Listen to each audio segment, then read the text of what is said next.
So today we are going to do a tutorial about how to track a call out to an item. So this is what we're going to be working on here. Okay, so notice how the call out animates on and seems to stick to the camera. We're going to learn how to make all of this today, and the good news is it's not terribly complicated. We're really going to break it into two parts. We're going to start by creating the animation, and then we're going to track it to the video. And if I stop this real quick, again, this is the finished result.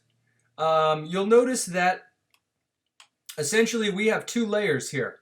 This layer is our video layer. I turn it on and off. And the other layer is a pre-comp of the callout.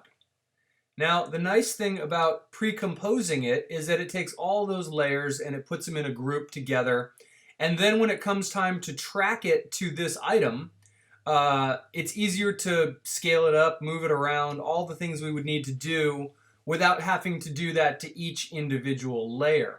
So it gets this entire callout to work as a group. The other nice thing about that is that if we needed to do multiple callouts, we could duplicate this layer and move it in time to different points and retrack it to different areas. We might just need to go in and adjust that line, meaning if it's going up or if it's coming from the other side.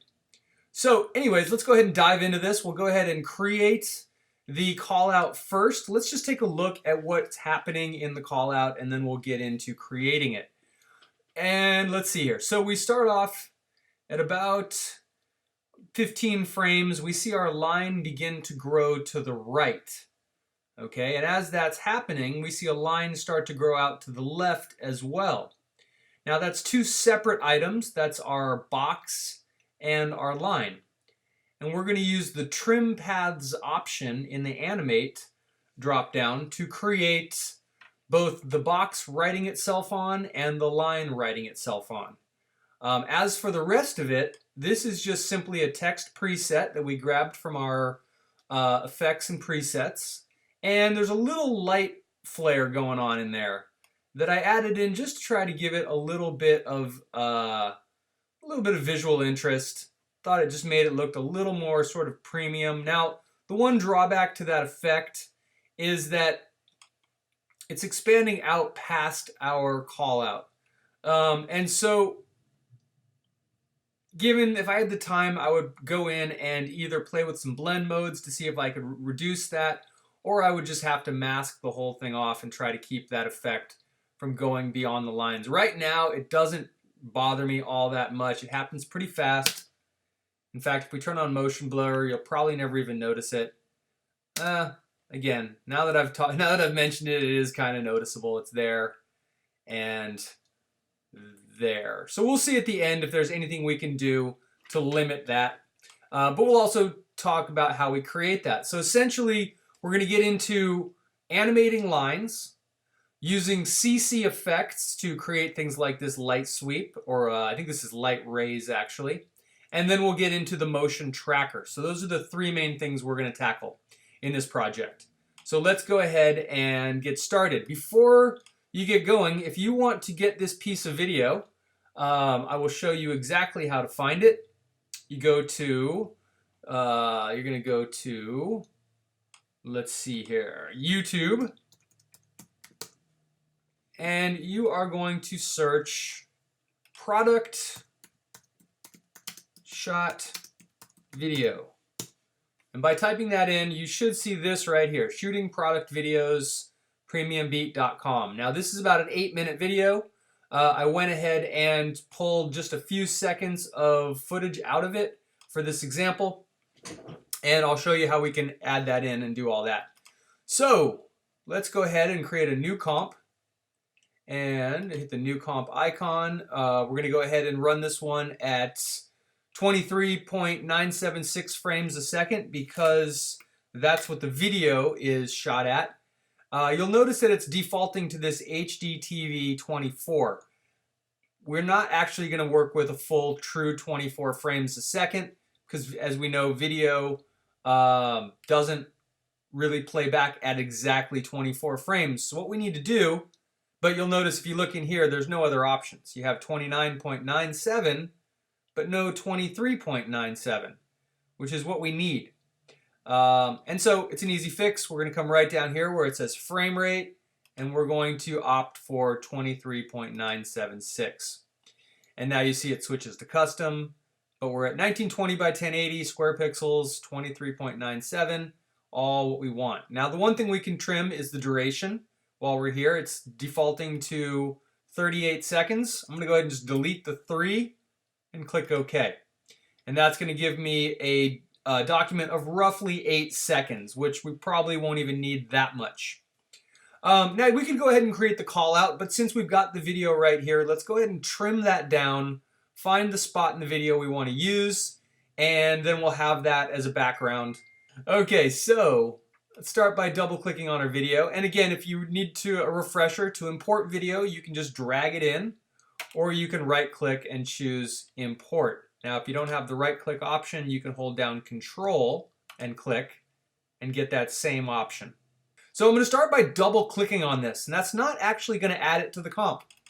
If I double click on it, that just opens it in its own layer, so it's kind of like the source viewer in Premiere, and I can come in here and put in points and out points so that I don't have to trim it down on the timeline, which is a bit of a pain in After Effects. So I'm going to walk this back to right about 3 minutes and 30 seconds, right where I see the first frame of the iPhone, and I can use my page up and page down buttons to get right on that very first frame.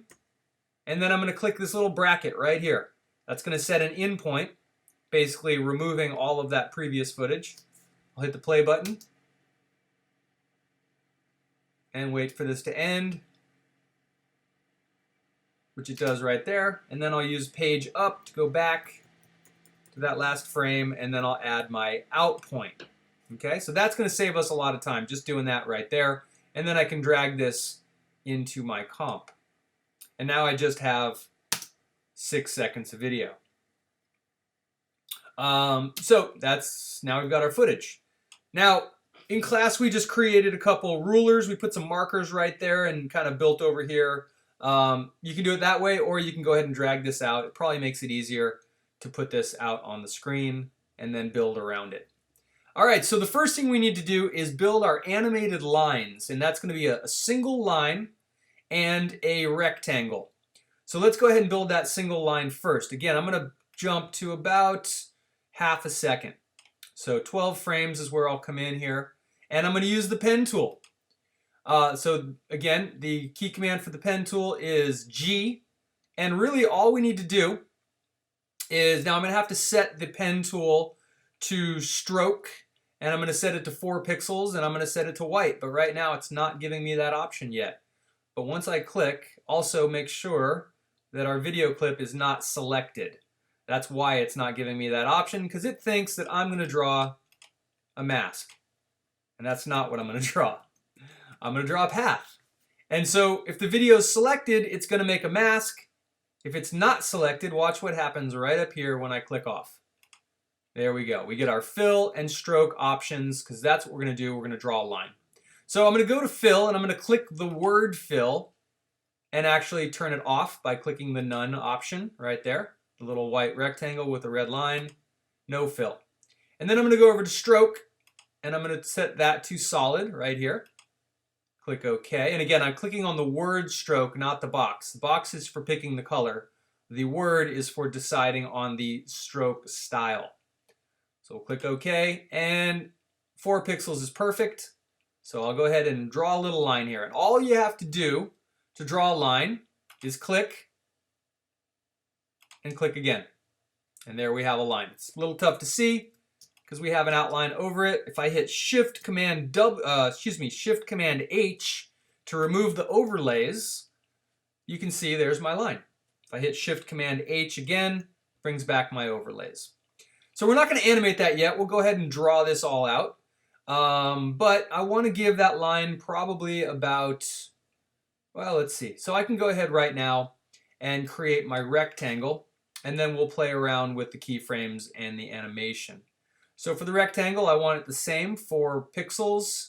So I'm going to switch from the pen tool to the rectangle tool.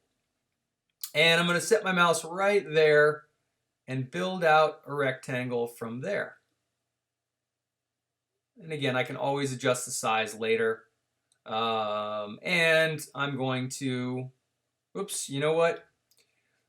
Since my shape layer was selected, it added that rectangle to the line shape group. I don't want that. I'm going to go ahead and hit Command Z real quick. And I'm going to make sure to click off of this layer. You can have multiple shapes within a single shape layer, but you only do that when you want to have like a single control over all the shapes. We don't need to do that here, so I'm just going to draw that rectangle again and have it be on its own layer. Just makes it easier for me. Now, one thing I want you guys to make sure you do a good job of is connecting the rectangle to the line. And you're not going to be able to do that without zooming in. So you can hit Command plus and then use the space bar to move around and just make sure that that's right there. I mean, I could maybe nudge that down just a pixel. I'll go to the shape layer and I will use the down arrow. Actually, I need to hit the V key. So I have the selection tool selected, and then I'll hit the down arrow, and you see it just nudges it down. There we go. That looks a little better. Just make sure that there's not, a gap, or that you're not sitting, above it. And we do that by just zooming in, and I'm using the arrow keys because they are way more efficient than me trying to click on this shape and drag it around. So right there looks really good to me. And I'm going to come over here and label those two layers. I'll hit Command minus to shrink back down. And I'm just going to click on the top layer and hit return and call it box. And then I'm going to click on the layer below it, hit return, and call it line.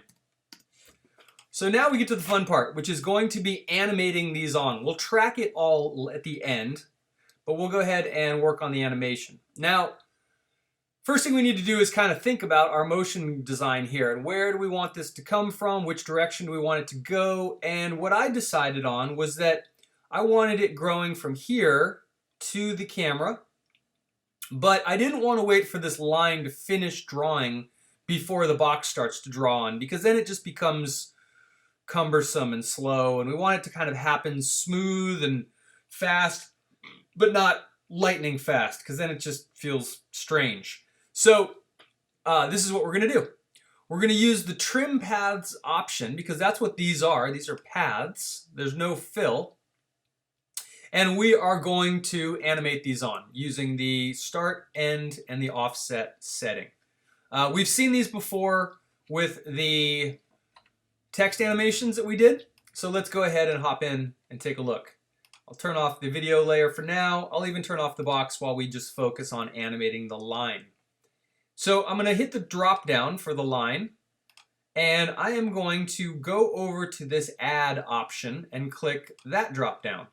And then I'm going to navigate down to the trim paths option because that is the option that is going to allow us to control drawing these lines on and off. So if I click that, I'm going to get the trim paths option down here in my layer. And now I have additional controls.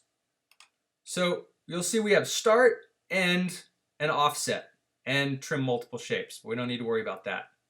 Now, let's just take a look at what's happening here. So start is set at 0, end is set at 100, and our line is fully drawn on right now. Now, whether you animate the start or the end is up to you. They both essentially do the same thing. Let me just show you what I mean. If I go from 0 to 100, you'll notice what's happening here. My line's actually disappearing. And that's not what we want. If I go from 100 back to 0, my line's appearing, but it's appearing in the wrong direction. Meaning I want it to grow from here down. If I go to the end and I move that one, you'll notice now it's retracting. It's in the right direction, but it's retracting. Now, if I set the end at 0 and drag it up to 100, you notice that's giving us the result we want. Okay, so in this case, I could simply just use the end control because it's doing what I want it to do. If I was dead set on using the start control, I could make that work by setting the end to 0, and you'll see what happens now. Remember, by default, the end was set to 100. If I set it to 0 and then go back to start, look at now we're getting the result we want. So again, in the end, it's up to you. They're both doing the same thing, and it's not going to make much difference either way. If you want to just keep things logical, then it probably makes sense to use the start. But in order for that to do what we want it to do, we have to first set the end to 0. So it's a little confusing, but again, I'm just saying there's not a whole huge reason why you need to use one over the other. Just play with them both and find out which one's giving you the result you're after. I'm going to go ahead and click the stopwatch for start with my playhead at ½ second or 12 frames. I'm going to then navigate to, let's jump up to 1 second and 12 frames. So that's going to give it a full second to draw on. That might be too long, but we can always adjust it. And I've dropped my first keyframe, moved the playhead, so now all I need to do is adjust the value, and it'll automatically make my second keyframe. If I back up, I have 2 keyframes, and it's drawing my line on. Perfect. Again, start is going from 0 to 100, but just remember, in order to make that work, you have to set the end to 0. And then we get the result we're after. So that's the first step, using the trim paths to create this animating line.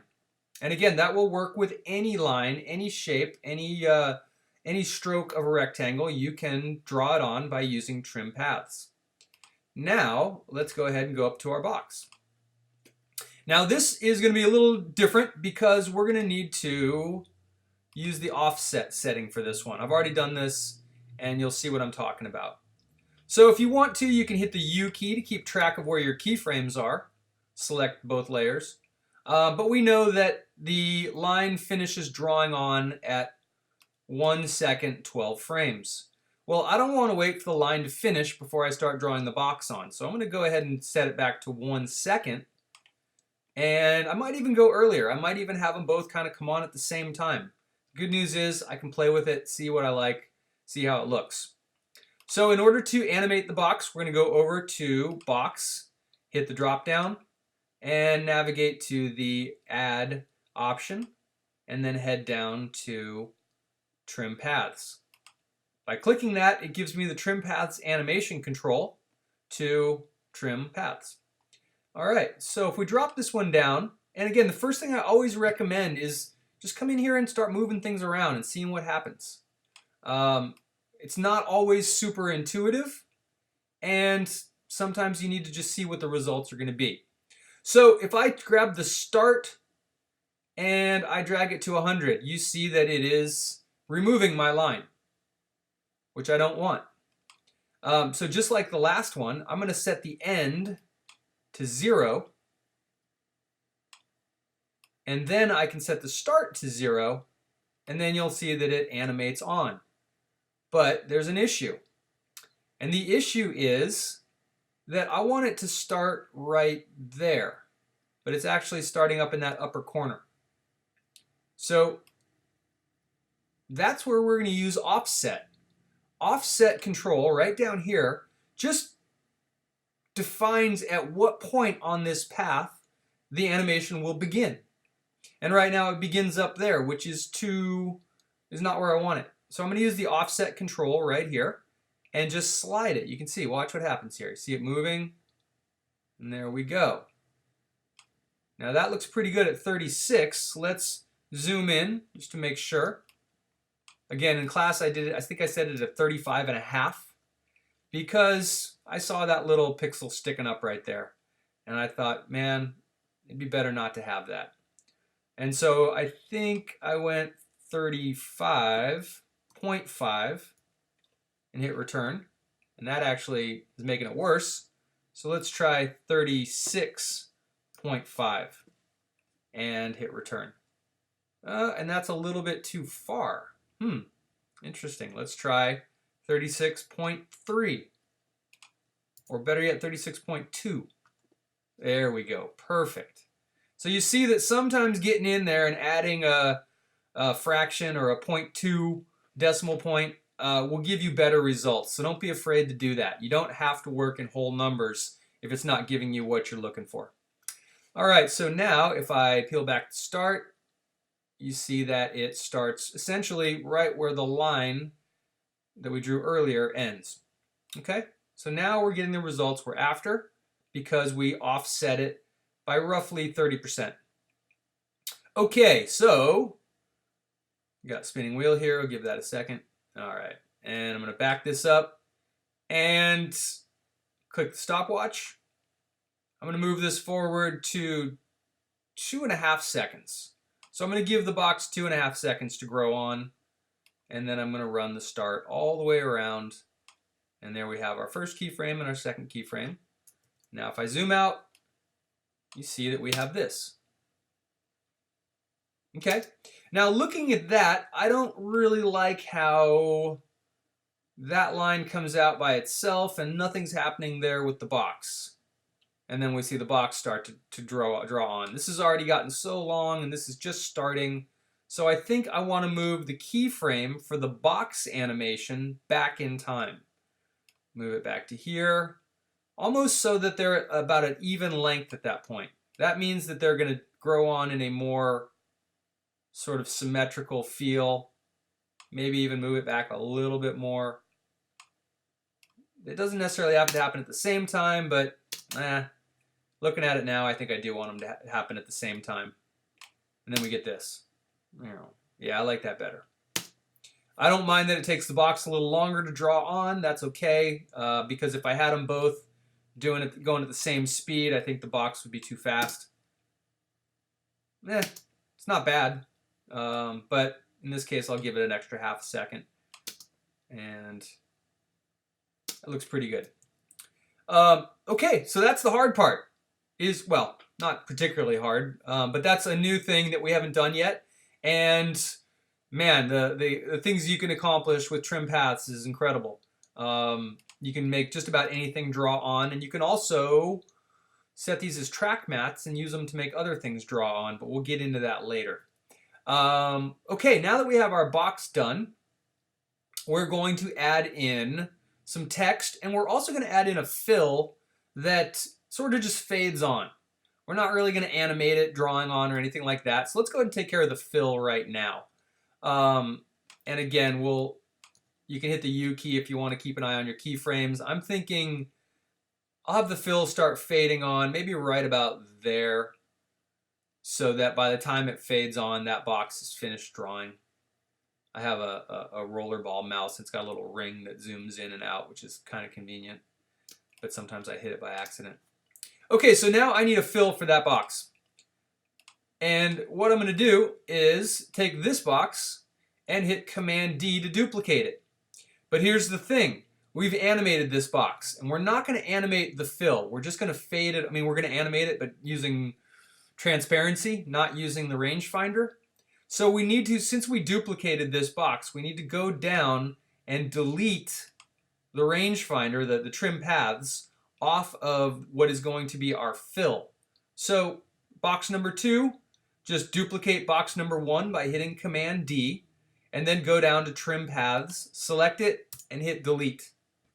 And you'll notice that it's basically drawing on the box, but we're going to fix that.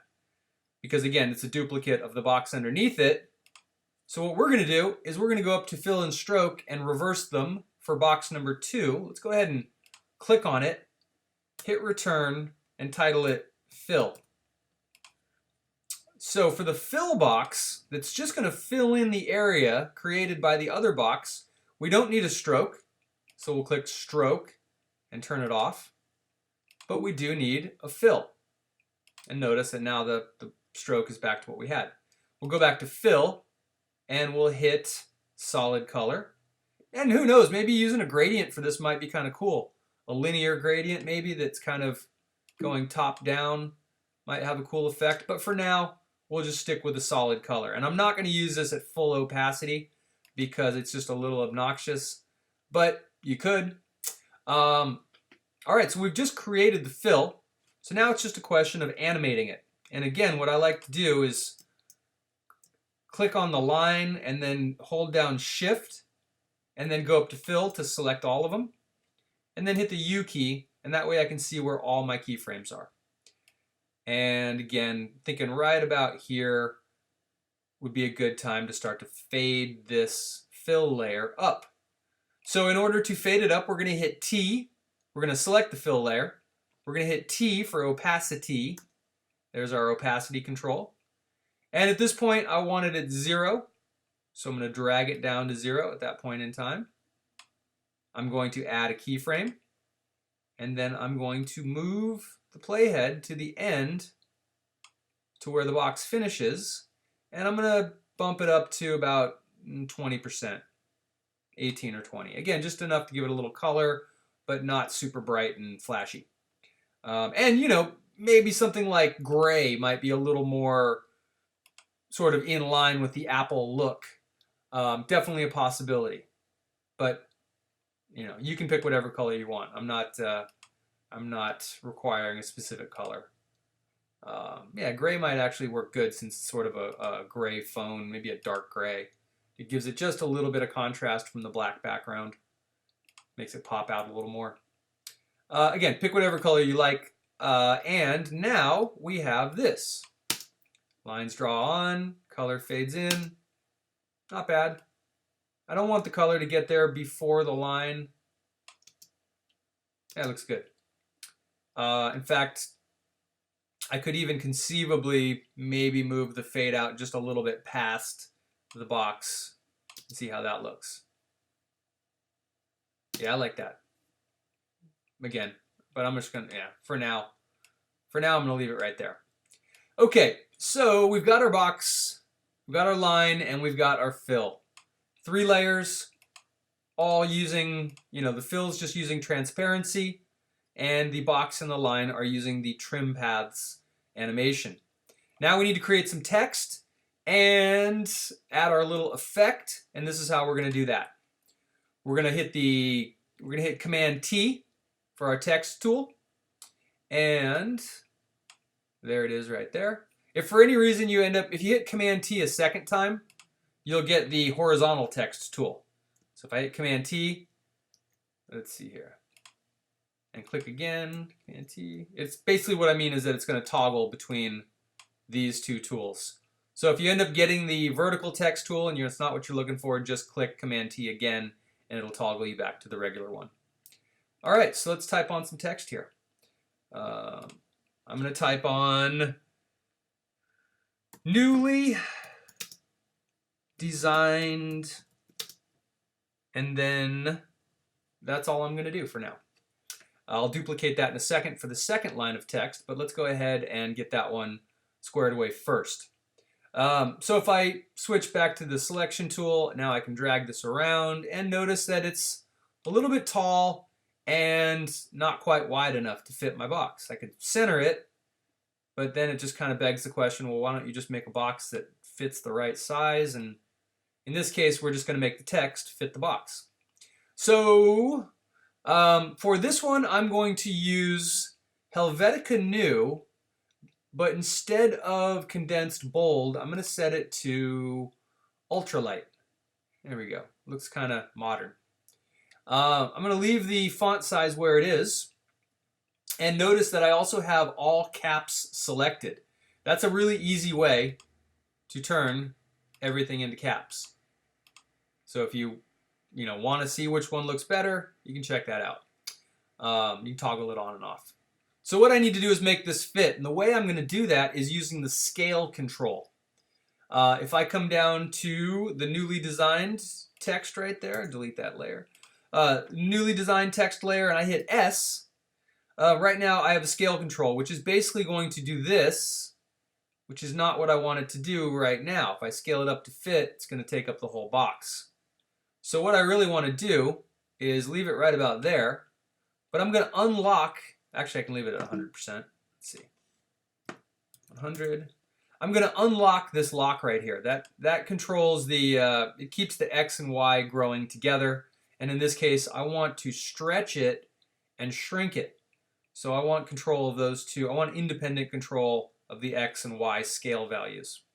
So if I stretch it, if I squeeze it down a little bit, that's looking all right. And then I stretch it out to fit. There we go. And I'm just going to drag it up here and maybe shrink it just a little bit on the width. And that looks pretty good. Again, you can click off, or you can hit Shift Command H to remove the overlays, and I like that. Maybe shift it over there just a little bit, and that looks pretty solid. I may end up needing to squish it a little more, but we'll see. Okay, so now I'm going to do my second line of text, and the way I like to do this is rather than grabbing the text tool and doing this again, what I'd rather do is just select the one I have and duplicate it. So I'm going to hit Command D to duplicate it, and you see now I have newly designed number 2, and it's currently sitting right on top of the other one. So with the second one selected, I'm going to use the Shift key and just drop it down to there. I'm using the Shift key and the arrows on the keyboard. I do that because it's easier than clicking and dragging and reduces the chance that I throw it off on the X parameter. So now I can grab the text tool, or I can just double click on it. That's almost easier. And I can come in here and type something else, like 12 megapixel camera. And that works. Now the only thing I'm going to do here is I'm going to set this to bold because I want to create a little visual interest, and I also want to really sell that feature. So I'm going to go to Helvetica New, Ultralight, and I'm going to switch this to, let's try condensed bold. It's not too bad. I could also try condensed black. It's a little wider. That's kind of good. I could also try bold. And that might even be better because it sort of fits. It matches a little better. And if I click off down here, yeah, I like that look. So I ended up using Helvetica New Bold and Helvetica New Ultralight. And I think it looks good. And now we're just about ready to do the tracking, but before we do that, let's go ahead and add in our CC light rays effect and see if we can add a little visual interest to this. And so if I back this up, oh, we also need to animate these on. So let's come down here. Again, I like to select all my layers, hit the U key, and see where my keyframes are. Now, I don't want the box to animate on entirely and then have the text come on. I want the text to start animating on while the box is completing itself. So again, I kind of picked this spot right about here where the color starts to fade in, and I think that'll be a good spot to start fading the text in. Now, in order to animate the text, we're going to take the easy route here and use a preset, but we may end up needing to modify it. So adding a preset to text is relatively straightforward. We are going to select the top text, newly designed, and go to Effects. What am I doing here? Let's see. It's funny, I'm actually used to grabbing these effects from the effects panel over here, and I'll show you why. So rather than going to effects here, I'm going to go to Window, Effects and Presets. And evidently I can also press Command 5 to make that pop up. I'm going to try that key command. Command 5, there's my effects and presets. Nice. So I'm going to go to this first one that says Animation Presets, because quite honestly, I don't think that one even exists in this effects. It exists actually under Animation, Browse Presets, but it also exists right here. So I'm going to click that, and I'm going to go to Text, and then I'm going to go to Animate In. And the one that I think I ended up using was Fade In by Character, which is right here. It says Fade Up Ractor. And I'm just going to grab that one and drag it down. The thing you need to remember about text presets is that even though the text starts at 0, it's going to put the preset on it wherever my playhead is. So make sure the playhead's in the ballpark area where you want it to animate on, which is right there for me. So grab Fade Up by Character, drag it down to the correct layer, and let it go. And see there, it starts to fade in. And I like that. But before I go on to fading the next one, I don't want to wait for this entire word to type on before I get to the one beneath it. So I'm going to come to right about there, maybe even there. And that's where I'm going to add the same effect to the 12 megapixel camera layer, which is this one. So I select it, drag it down, and drop it on. And now if I back it up, this is what we got. Okay, and I like that. Give it one more look now that it's rendered.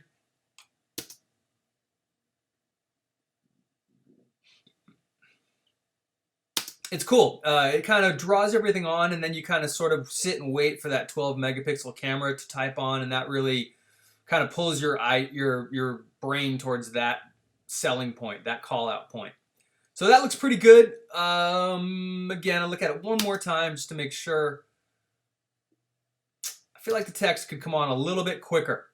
Okay, so I'm just going to go in and modify the presets. It's really easy to do. All we need to do is click the newly designed layer, hit the U key, and there's my presets for my text animation. Right now it's coming on at about 1 second, 10 frames, and it's lasting to about 3 seconds, 10 frames. I'm going to just slide it back to 3 seconds, just trimming about 10 frames off, nothing significant. And then I'm going to go do the same with the other one. Just trim about 10 frames off and take a look.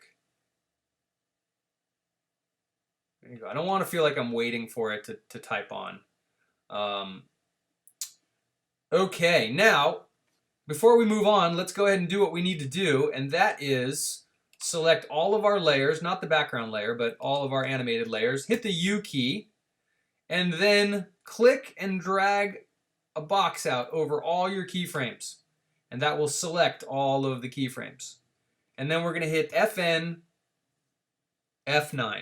And that just turned all of those into easy ease keyframes, which is going to just sort of soften the motion a little bit, make it a little more organic. And if we take a look at that, I like it.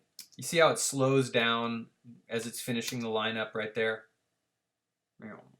Just looks really classy. And we did the same thing even with our text animation. So that kind of has a little bit of a speed ramp to it. And now we're going to add the effect.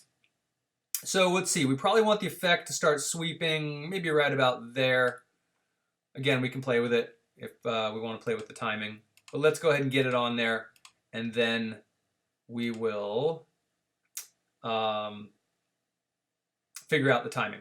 So one thing that I can actually do, now that I've got this all drawn, I'm going to go ahead and delete this because I'm not going to use it. Well, actually, I don't have to delete it. I'll explain that in a second. Anyways, let's go ahead and add our light sweep. I've got the playhead roughly where I want it to be, right about just about 2 seconds, 10 frames. And I'm going to select the box because that's what we're going to apply it to. And we'll go to Effects. And we'll go to Generate, and then we'll head down to Light Rays. Okay, by clicking on that, we're going to get a really unique effect. This is CC Light Rays, and anytime you see an effect with this little crosshair, that is basically where the effect is going to generate from, and that's also going to be sort of your ability to animate it moving across this line. I'll show you how to do that. All you have to do is come over to here and click center, click that bottom, I'm going to hit that box, and I get this crosshair. And I'm actually going to set it right up over here in the corner of my box and click. And you can see right there, there's the light rays. They're already kind of popping up and they're already kind of going a little bit outside the box. But unfortunately, that's just something we're going to deal with this one. And I may be able to fix that, but we'll see. Okay. So we've set the starting point. I've clicked this. Now I need to hit the stopwatch to toggle on the animation. I haven't done anything yet other than click the first point right here and click the stopwatch. Now I'm going to jump this forward Move the playhead. And right there, looks good. And now I just really want this to travel across the X axis. So I have separate X and Y controls right here. And this has a pretty significant effect on this. Before I even do anything, well, it's too late now. Let me just move this across there and you can see what happens. So as I animate this, moving across, first thing I notice is that I'm not seeing a whole lot of light inside the box. If anything, it's kind of just sitting right up there at the top. Now that's a problem. If I back this up, take a look at it, yeah, it's not really doing what we want it to do. And I noticed at least a few students in class had this same issue. So what we're finding out is that setting it right on top of the line kind of splits half the glow up and half the glow down. So what we kind of figured out is that if we use the y-axis and drop it down just a hair, that it then kind of points downwards with those lights rather than pointing side to side. So in order to not mess this up, we have to make sure we go back to the very first keyframe to make that adjustment, or else the adjustment will end up happening midway through the animation. So if I go to box and hit the U key, I can see there are my keyframes right there for the center effect right there. So I need to make sure if I'm going to drop this down all along the y-axis, I got to make sure I'm sitting right over that keyframe. And to do that is relatively simple. We're just going to use these arrow keys right here next to the word center to position ourselves right on top of the keyframe. Now, I can either use this or I can use this. It's both the same. And I am going to adjust the x-axis downwards a little bit and watch what happens. Actually, I guess I'm moving it up a little bit. That's really the look I like, where it's kind of splitting it in half. Still getting a little bit of overspray right there, but again, you can live with that. And now as I move it across, it's looking better. But notice this. At this point, we just changed it, so it's now 24. But it's still, the original keyframe reset has it going back up to 28. And you can see it kind of now it's pointing in opposite directions. It's sort of working its way back to where it was. And we don't want that. So you use the arrow here to jump to the last keyframe and just change that value to 24 so that it stays consistent all the way through. Hit return. And now at the end, you see that we've got that light kind of inside of our box where we wanted it. Now if we back this up, take a look at it. All right, it's pretty obnoxious. So we'll adjust a few things to kind of cool it off a little bit. Okay. So the first thing we're running into is the fact that it's coming on too early. It comes on as soon as that line completes. And that is not a good thing. So let's take a look here. It's interesting. It doesn't start moving till there. So there's a few easy ways to fix that. It's coming on too early. So we could just drop its intensity to 0. And then when we want it to start to animate on, we could bring it back up to 100. So let's go ahead and do that. At this point in time, I want the intensity, or again, I don't know if I want it even to ever get to quite 100. I might drop it back a little bit to like 50, and that way it just kind of looks nice. We don't really see the overflow as much. So at this point, 2 seconds, 10 frames, I want the intensity to be at 50%. Anything before that, I want it essentially not visible. Meaning I don't want to see it right there. I definitely don't want to see it before the background color comes in. So since I have the intensity at 56 right here, I can just add a keyframe, back up 1 frame by using the page up button, and then set it to 0. And that way we don't see it ever until we get to this point right here. Oops. Along with that, we can adjust some other things. If we want to just play around with the look and see what we're getting here, we can adjust the radius, which also has a little bit of effect on the angle. I might drop it down just a hair because I think that looks okay. No, actually, I kind of like the diagonal a little better. Yeah, I like that sweep. I really just want this to throw some color in there. And then as far as the softness, let's take a look. Yeah, a little softer just kind of makes it even a little less obnoxious and noticeable. Just adds that little bit in there. And you know what? Now that I'm looking at it, I might actually keyframe that intensity as well. So if I go to intensity, meaning I might just have it fade up a little bit. If I back up, let's see, where's that keyframe? There we go. So there's my intensity keyframes right there, those two. I'm just going to back it up a little bit so it does kind of fade on. And you'll see that now it's going to go from 56 right there. It's going to sort of fade down to 0, which I think just looks a little better than it just popping on. Okay, so a lot of talking there. But anyways, the point is, once you've done this a few times, it's really straightforward. If I wasn't having to explain this, I could have probably built that in about 10 minutes. So let's go ahead, back it up, take a quick look at it. I'm going to hit Shift Command H to remove the overlays.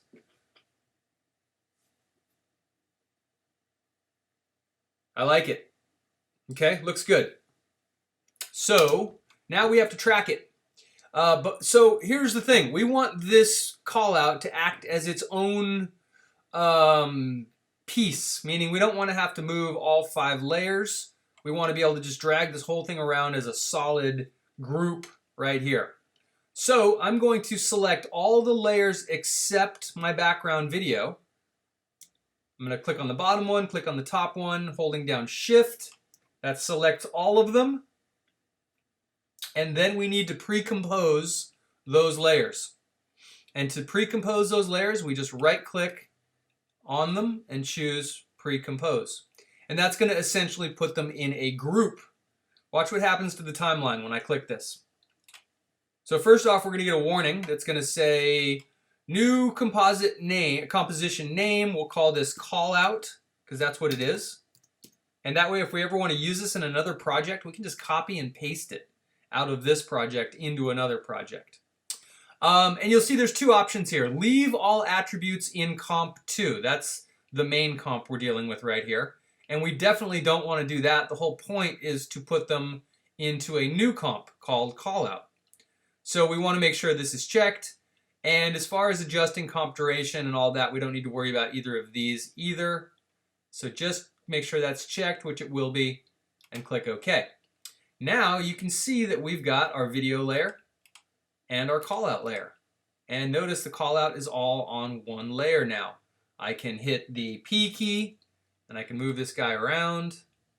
I can use the selection tool and I can move this guy around. And that'll come in handy when it comes time to do the tracking. All right.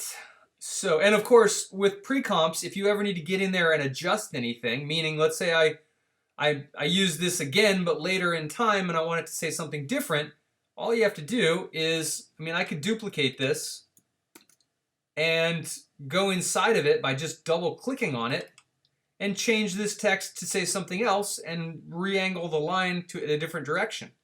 So the point is, if you create a pre-comp, don't worry about going into it by double clicking on it and making any adjustments needed to the layers. And then you can click comp 2 and that'll take you back out of that pre-comp. It'll be right there. So now let's go ahead and do our tracking. I'm going to drag the playhead back to the beginning and I'm basically going to look to where that line would connect to where it's going. So let's see, in fact maybe even a little earlier. Well, I'm actually going to go to the point where the line is finished, which looks to be right about 1 second, at 1.5 seconds, 1 second, 12 frames. And I'm going to position this so that it's pointing right at the camera. So I can grab this with the V key. And I notice I'm getting pretty tight on my spacing up here, but I think the camera doesn't move up. Meaning if I look at the camera, it never really goes up, so I don't have to worry too much about it pushing the call out off the screen. But I may opt to scale down the call out later just to give myself a little more space up there. I want to leave it as it is for now. So I set it to 112.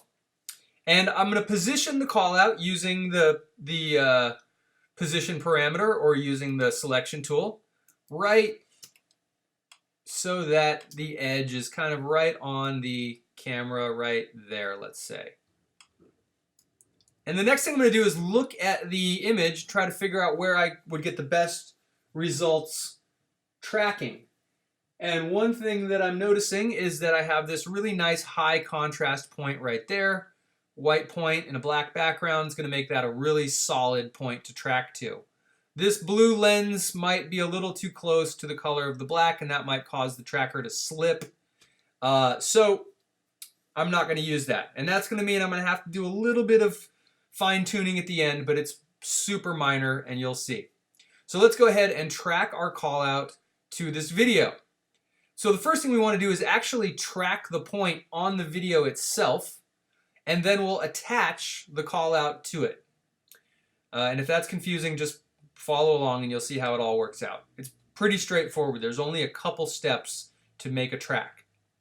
All right, so I'm going to right click on the background video, and I'm going to choose track motion, or excuse me, I'm going to choose track and stabilize. And then I'm going to go to track motion, and I'm going to click that. And that takes me right into the video layer for the video clip. I'm not in the comp view, I'm in the layer view right up here. You can see it, it says layer, video playback, that's the name of my video. And I'm now going to position this tracker. This is our track point number 1. And we want the plus sign to be pointed at the item that we are attaching it to. We want this square to sort of outline what we're attaching it to. And this outer square is there to give it an idea of where it might be moving to. It kind of helps define a range of motion for the track point. I'll show you what I mean.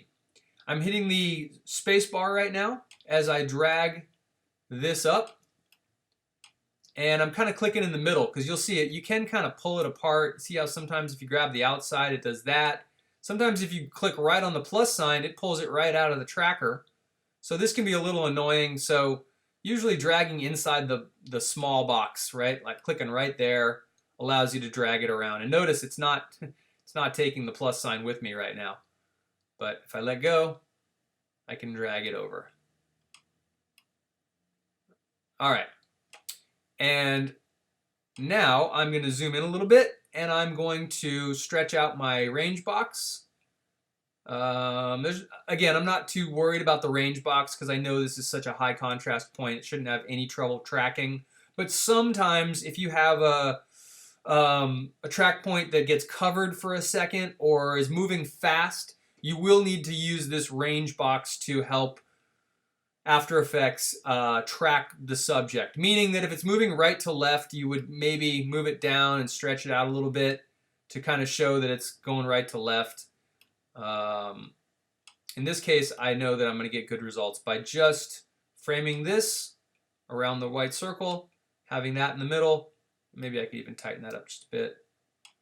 And there we go. So I've added my tracker, and let's go ahead and go through the steps we need to go through. Again, I made sure the playhead was where I wanted it right in the beginning. And now I have to come over to my tracker panel. This panel opens automatically when you select the tracker. And notice we have track camera, track motion, warp stabilizer, stabilize motion. It's defaulting to track motion right now because that's what we set. So we can just come down here and look at motion source. That's the video clip, video playback. Current track that we're working with is tracker 1. If we had multiple tracks going on, we might have multiple trackers. Track type transformation, that's fine. we're going to stick to, whoops, I accidentally changed that with my little wheel. And then we have the option of tracking position, rotation, and scale. So if something's moving towards the camera and it's getting bigger, the call out would get bigger if we tracked scale. But here's the thing, we need a background that we can attach the second tracker to in order for that to work.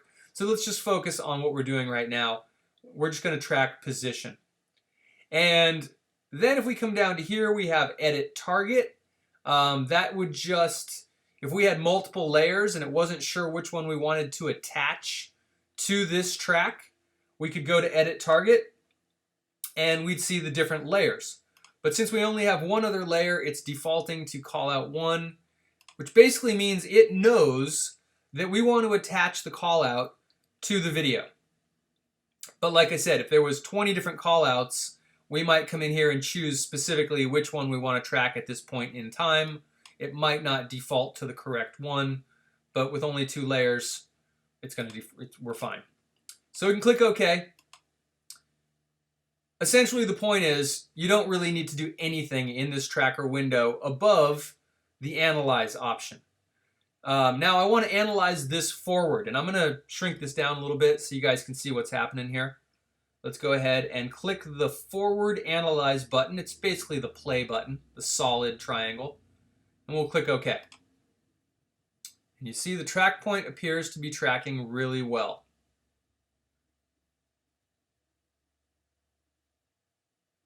All right, and so those are all of our little keyframes. That's our motion track. And now we can go back to our comp view. Our track worked well. Again, when a track doesn't work, this little track point just slips off and just starts working its way off the side of the screen. And you can go in and modify track points. So if I clicked on, anyways, we'll get to that later. But for now, the tracker worked really well. It doesn't look like it's slipping. And right there when it hooks, it stays on there really nicely. All right, let's go back to our comp view, because again, we're in the layer view right now, and take a look at what we've got.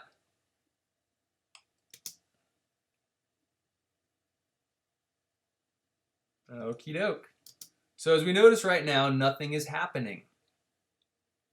And we need to go ahead and, oh, you know what? Because I did the same thing a million students did last night, and that is I forgot to click the apply button.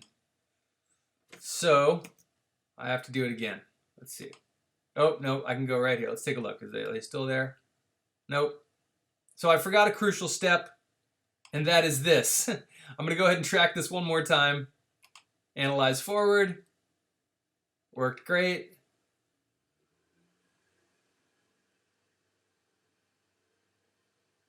All right. That looks good. And then I have to click apply, and that will apply it to the call out. It's an easy mistake to make, both at X, Y. There we go. Now, you might look at this and go, okay, I see a bunch of track points, but where'd my call out go? Well, this is not uncommon for this to happen. Sometimes when you track something, when it applies the track points, it messes up your position, because we had the tracker right where we wanted it. And right now, we can't even see it. So let's find it. If I click on it and hit Shift-Command-H, I can see that it got pushed up there. Now, we don't want to go into the callout and change its position. If I hit the P key, notice my position is taken up by all the tracking information. And if I start messing with these, I'm basically going to mess up the whole situation. So what I need to do is, instead of using position to move the callout, we're going to use its anchor point value. So we'll hit the A key for anchor point, and I'm going to start to drag it down on the X parameter, or excuse me, the Y parameter, or Y axis. And then I'm going to drag it over, and I'm going to position it right there. Let's zoom in, and it's pretty much right where I want it. And now, if we play forward, see that the track is pretty solid. And it appears to stay in the right spot most of the time, but we lose it a little bit at the end. That's not a hard thing to fix.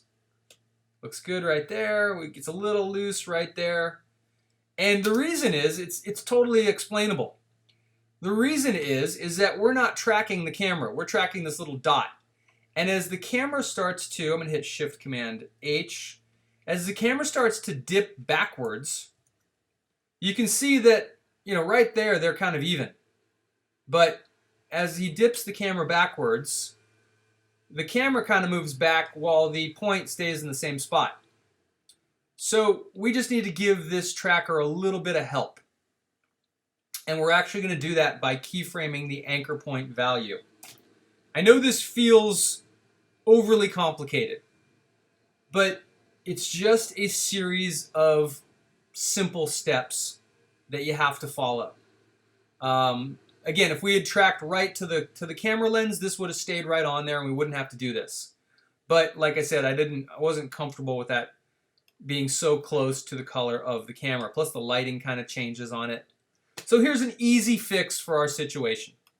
I jump to 1 second, 12 frames. It's good there. So I'm going to click the anchor point value and let it add a keyframe right there. And then I could jump to the end and just simply move it back to where I want it. Right about there. And then watch and see how it looks. Okay. It's moving a little bit, and I'll fix that. Okay. Because again, it's basically working its way from here to there. But we need to just sort of do a little fine-tuning. And all you have to do is maybe jump forward a second and just, I'm going to use the arrow keys. Just nudge it. Ooh, actually I'm not going to use the arrow keys. Command Z, Command Z, Command Z.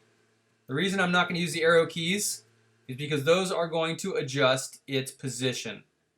And that is not what I want to do. I want to adjust its anchor point value. I think they're going to adjust its position. Let's see. Yeah, those are adjusting the keyframes for the tracker. So I'm going to back up, make sure that I, all right, there we go. Okay, so there's the first one, tracked, and we get to the end, and I'm just going to slide it over. I'm basically just resetting that keyframe I just set. And then I'll jump back to, say, 2 seconds, jump a second in, and just fine-tune it, slide it over, and then I'll jump forward another second and just slide it back just a little bit. And maybe right there, back it up just a hair. Oops.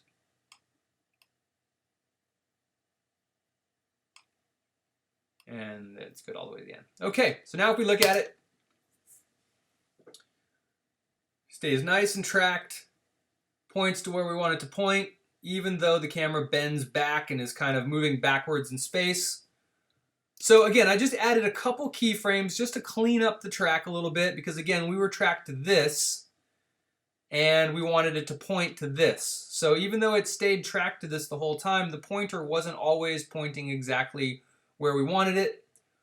So again, a couple keyframes on the anchor point value, which is basically the same as position, allowed us to fix that. And just remember, position, if I hit the P key, is already taken up by our tracking information.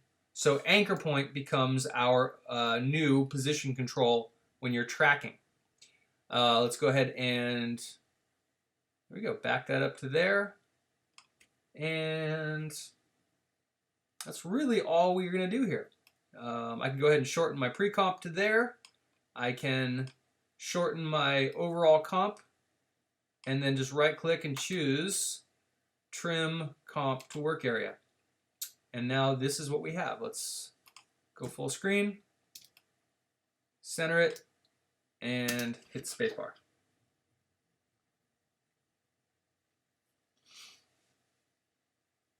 Okay, a nicely tracked callout that we could use over and over. We could use it for different things. We could move its position. All we would have to do is just play with that line a little bit. But the animation part with the text and the box is built, and it looks pretty darn good. And that's it. Command S to save it, and we're done.